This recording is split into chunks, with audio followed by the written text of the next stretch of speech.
आज की क्लास में हम लोग इलेक्ट्रीशियन थ्योरी के कुछ इंपॉर्टेंट क्वेश्चन की प्रैक्टिस करने वाले हैं। चलिए क्लास को हम लोग शुरू करते हैं। क्वेश्चन नंबर 1 पूछा गया, मेगर का उपयोग निम्नलिखित में से क्या मापने के लिए किया जाता है? धारा, वोल्टेज, इंसुलेशन प्रतिरोध, वोल्टेज। जैसा कि आप लोग को मालूम है, मेगर का उपयोग इंसुलेशन प्रतिरोध को मापने के लिए किया जाता है। ऑप्शन नंबर सी सही हो जाएगा। इंसुलेशन प्रतिरोध बहुत ज़्यादा होता है, मेगा ओम में होता है। इंसुलेशन प्रतिरोध जो होता है मेगर से मापा जाता है। ऑप्शन नंबर सी सही। अगला क्वेश्चन देखिएगा, क्वेश्चन नंबर 2 पूछा गया, मेगर की स्पीड कितनी रखी जाती है?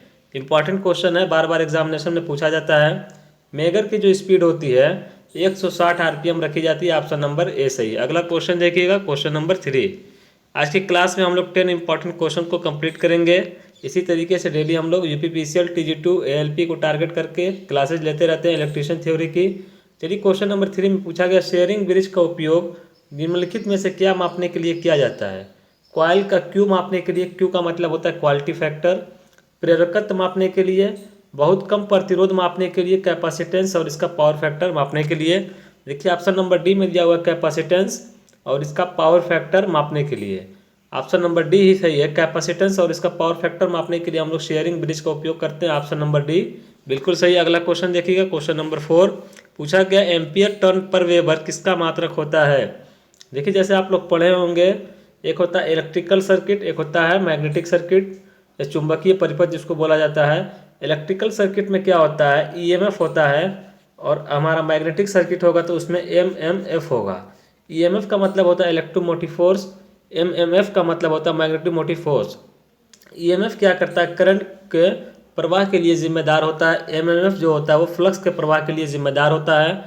ईएमएफ जो होता है, अब देखिए मात्रक की बात कर लीजिए, एम्पियर टर्न पर वेबर।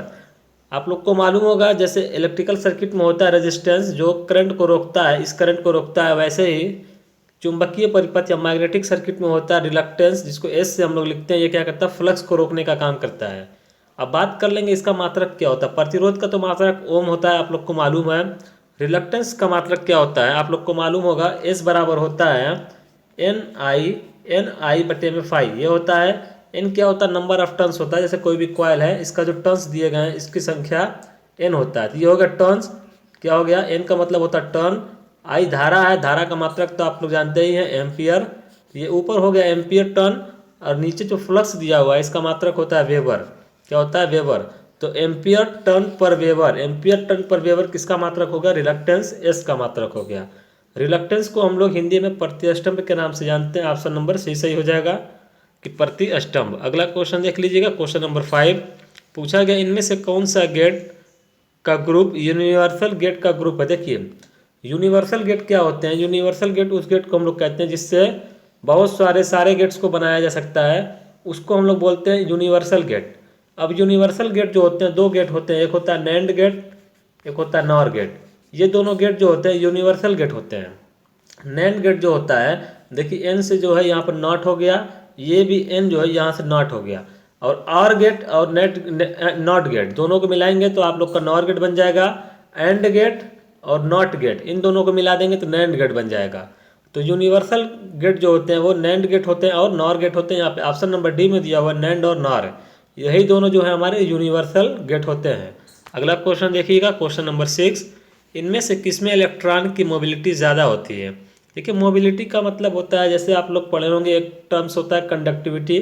इलेक्ट्रिकल सर्किट में आप लोग कंडक्टिविटी पढ़े होंगे। सबसे बेस्ट कंडक्टिव मटेरियल क्या होता है, सिल्वर होता है, चांदी। तो जिसकी चालकता सबसे ज़्यादा होगी, कंडक्टिविटी सबसे ज़्यादा होगी, उसमें इजीली करंट का फ्लो हो जाता है। वैसे ही एक टर्म्स होता है मोबिलिटी। मोबिलिटी क्या होती है, चालकता से रिलेट करती है। मोबिलिटी का मात्रक होता है सेंटीमीटर स्क्वायर बटे वोल्ट सेकेंड। ये भी क्वेश्चन इंपॉर्टेंट है, इसका यूनिट भी पूछा जाता है। मोबिलिटी का यूनिट क्या होता है, सेंटीमीटर स्क्वायर बटे वोल्ट सेकेंड, या मीटर स्क्वायर बटे वोल्ट सेकेंड भी आप लोग को दे सकता है। तो ये हो गया यूनिट या मात्रक की बात। अब हम लोग बात कर लेते हैं कि मोबिलिटी ज़्यादा किसकी होगी, सिलिकॉन की या जर्मेनियम की। देखिए आप लोग को मालूम होगा, सिलिकॉन और जर्मेनियम दोनों में अगर हम लोग कंपेयर करेंगे तो जर्मेनियम जो होता है एज़ कम्पेयर टू सिलिकॉन थोड़ा हाई कंडक्टिविटी रखता है, मोबिलिटी इसकी ज़्यादा होती है। यहाँ पे ऑप्शन नंबर बी सही हो जाएगा। थर्मल कंडक्टिविटी की अगर हम लोग बात करेंगे, एक क्वेश्चन ये भी आता है, थर्मल कंडक्टिविटी वो ज़्यादा होती है सिलिकॉन में। लेकिन अगर मोबिलिटी की बात करेंगे, चालकता की, कंडक्टिविटी की बात कर लिया जाए एक तरीके से, मोबिलिटी किसकी ज़्यादा होगी? जर्मेनियम की। ऑप्शन नंबर बी सही है। यूनिट भी हमने बताया, यूनिट क्या होती है? सेंटीमीटर स्क्वायर बटे में वोल्ट सेकेंड। अगला क्वेश्चन देख लीजिए, क्वेश्चन नंबर 7। एक इलेक्ट्रिक सर्किट में धारा के प्रवाह के लिए कौन जिम्मेदार होता है? देखिए, जैसा कि अभी हमने बताया, दो तरीके की सर्किट होती है। एक होती है मैग्नेटिक सर्किट, जिसमें हम लोग एमएमएफ लगाते हैं, ये फ्लक्स के लिए जिम्मेदार होता है। इलेक्ट्रिकल सर्किट में ईएमएफ होता है, ईएमएफ के लिए कौन जिम्मेदार है? धारा आई। तो यहाँ पे बात कर लिया जाए, इलेक्ट्रिकल सर्किट में धारा के प्रवाह के लिए कौन जिम्मेदार है? धारा के प्रवाह के लिए जिम्मेदार है ईएमएफ, इलेक्ट्रोमोटिव फोर्स, इसको हम लोग ईएमएफ के नाम से जानते हैं। ऑप्शन नंबर बी सही है। अगला क्वेश्चन देख लीजिएगा, क्वेश्चन नंबर 8 में पूछा गया है, एक चुंबकीय परिपथ में फ्लक्स के लिए कौन जिम्मेदार होता है? देखिए, चुंबकीय परिपथ है, इसमें फ्लक्स जो होगा इसके लिए जिम्मेदार कौन होता है? Magnetic motive force. ये दो फोर्स होते हैं, जैसे हमारा इलेक्ट्रोमोटिव फोर्स और मैग्नेटिक मोटिव फोर्स।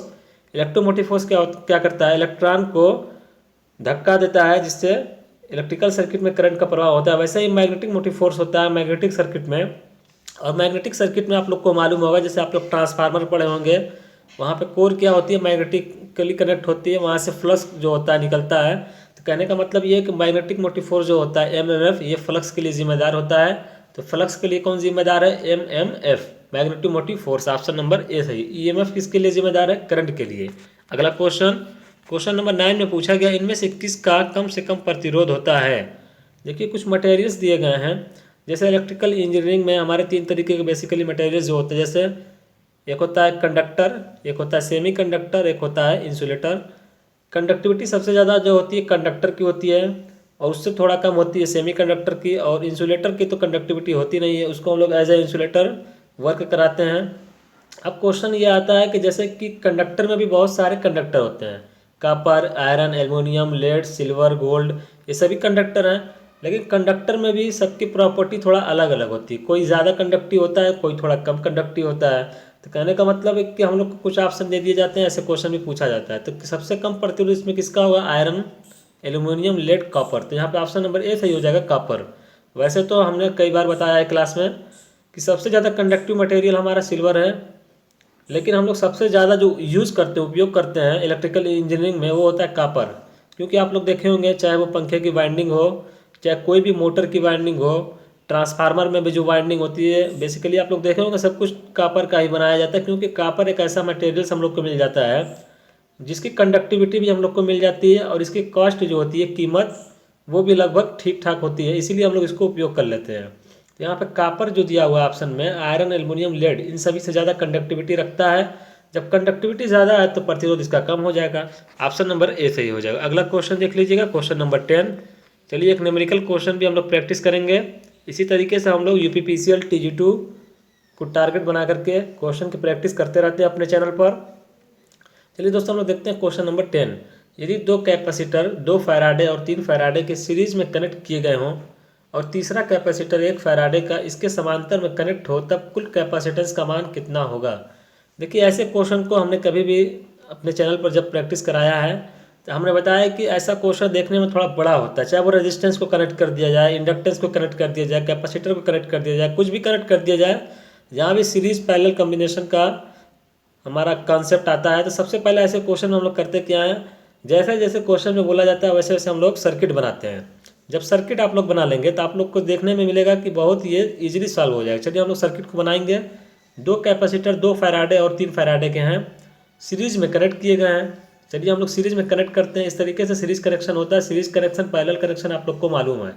अब कह रहा है कि सीरीज में कनेक्ट किए गए हों और तीसरा कैपेसिटर 1 फैराडे का है, इसके समांतर में कनेक्ट है, यानी कि इस पूरे कनेक्शन के समांतर में एक कैपेसिटर को इस तरीके से कनेक्ट किया गया है।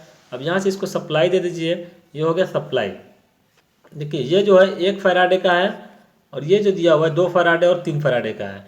अब सर्किट डायग्राम हम लोग का बन गया। यहाँ से करंट निकले, कहने का मतलब क्या है, ये देखिए दोनों सीरीज में हो गए, और ये पूरे पैरेलल में हो गए, पूरे के पैरेलल में ये हो गए। 2 और 3 का सीरीज कनेक्शन है। अब आप लोग को ये भी मालूम है, रेजिस्टेंस और इंडक्टेंस, इन दोनों का जो कनेक्शन होता है एक जैसा होता है। जैसे ये 2 और 3, अगर इंडक्टेंस या रेजिस्टेंस की हम लोग बात करते हैं, तो ये सीरीज में होते हैं, 2 3 5 हम लोग कर लेते हैं। लेकिन यहाँ पर उल्टा कॉन्सेप्ट लगता है कैपेसिटर में, ये समांतर की तरह हल होंगे। 2 और 3 जो सीरीज में दिए हुए हैं, पैरेलल का कनेक्शन का फार्मूला लगेगा तो दो रेजिस्टेंस या कैपेसिटेंस के लिए जो फार्मूला लगता है वो होता है C1 C2 बटे में C1 प्लस C2, यही लगेगा फार्मूला, जैसे R1 R2 बटे में R1 प्लस R2 लगता है। अब इसको हम लोग हल करते हैं तो 2 × 3 बटे में 2 + 3 यही होगा, 2 × 6 6 बटे में 5। अब देखिए 6 बटे में 5 इसका कनेक्शन का मिल गया हमको। अब 6 बटे में 5 जब मिल गया तो देखिए अब कनेक्शन हम लोग को क्या हो जाएगा, ये जो ऊपर 2 था तो 6 बटे में 5 मिल गया, ये हो गया 6 बटे में 5। अब ये एक दिया हुआ था पैरेलल में, ये कितना था, 1 फैराडे का था, यहाँ से हमने सप्लाई दे दिया इसको। अब देखिए अब सर्किट डायग्राम कुछ इस तरीके से हो गया, 1 फैराडे का ये है और ये 6 बटे में 5 फैराडे का मिल गया। अब इसका हम लोग को पैरेलल कनेक्शन दिखाई दे रहा है।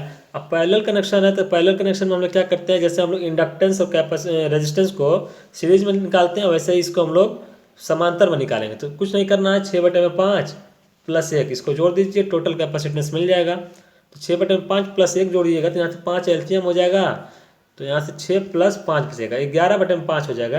यहाँ से कितना मिल जाएगा, 11 बटे में 5। 11 बटे में 5 क्या, 11 बटे में 5 फैराडे, क्योंकि आप लोग को मालूम है कैपेसिटर है तो उसका यूनिट होता है फैराडे में, या तो माइक्रो फैराडे में भी लिखा होता है। माइक्रो फैराडे या फैराडे कहने का मतलब यूनिट जो होता है उसको हम लोग कम ज़्यादा कर सकते हैं, माइक्रो में करना है या मिली में करना है वो तो हम लोग के ऊपर है कि किस में हम लोग उपयोग कर रहे हैं, लेकिन जो यूनिट होता है वो होता है फैराडे।